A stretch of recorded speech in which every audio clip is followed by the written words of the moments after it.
Jim Ratcliffe's company, INEOS, has bought 25% of Manchester United. As part of the deal, they have gained sporting control of the club and are due to invest $300 million. But what is INEOS and who actually is Jim Ratcliffe? Jim Ratcliffe is 71 years old. His net worth, according to the Bloomberg Billionaires Index, is $113.6 billion. However, the Sunday Times Rich List, an annual list compiled by the British newspaper, estimated him to be worth $29.6 billion, making him the second richest man in the UK. Ratcliffe already owns two football clubs, Lausanne Sport since 2017 and OG Cines.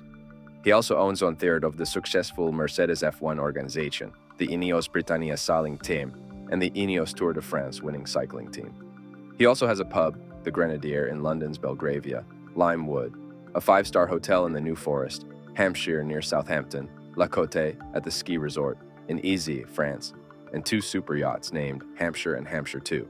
On top of all this, he owns Belstaff, the clothing company. Ratcliffe describes himself as a lifelong Manchester United fan, but he actually attempted to purchase Chelsea when the club was for sale in 2022. He also offered Barcelona president Joan Laporta $2 or $3 billion from INEOS for a 50% stake in La Masia and a promise to never sell up. He also told The Times in 2019 that he bought Nice rather than a Premier League club because INEOS never wants to be the dumb money in town. He said through a spokesperson in November 2022 that investing in his league, onside, would represent much better value for their investment than buying one of the top-tier Premier League clubs.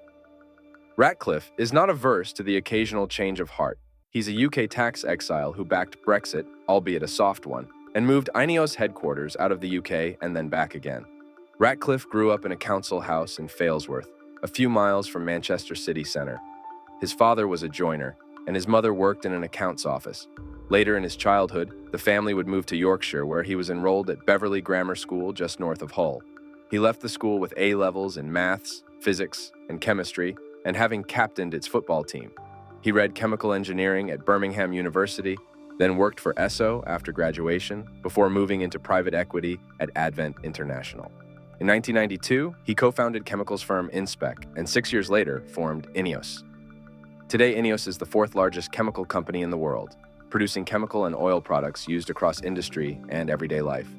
It comprises 36 businesses at 194 sites in 29 countries with more than 26,000 employees.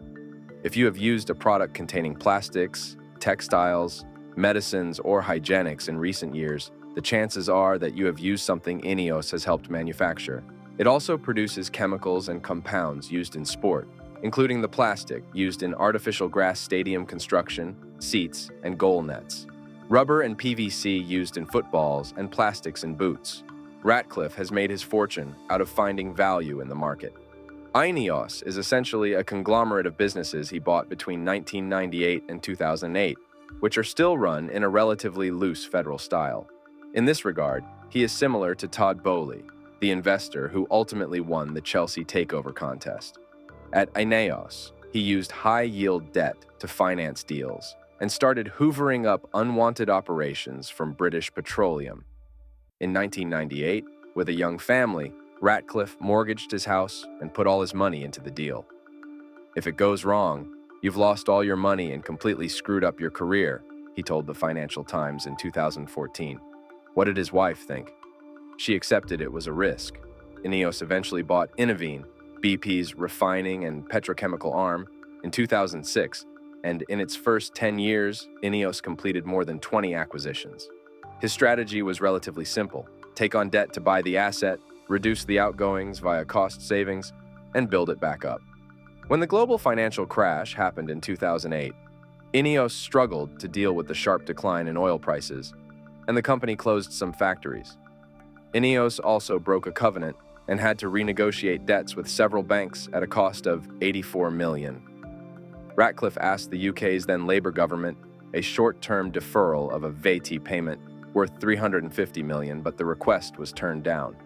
INEOS is also a major consumer of fossil fuels and therefore a significant generator of greenhouse gases such as carbon dioxide, and the company's record on environmental concerns has often been questioned.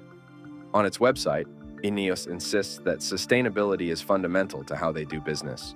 On the wall of the lift in the company's headquarters in London, there is a giant compass covered with words and slogans. In an attempt to explain the company's DNA, kids in sport, team players, and work hard, play hard are all in the northern half, as are I, and northerners in great rigor and humor. The INEOS Story, a book published in 2023, the company's co-founder and chief financial officer, John Rhee, is asked about its recent foray into more consumer-facing products, such as INEOS Hygienics and INEOS Team UK. The logic was that we were very successful generating a lot of cash, says Rhee. But you need to have a bit of fun. You can't spend your whole life in chemicals.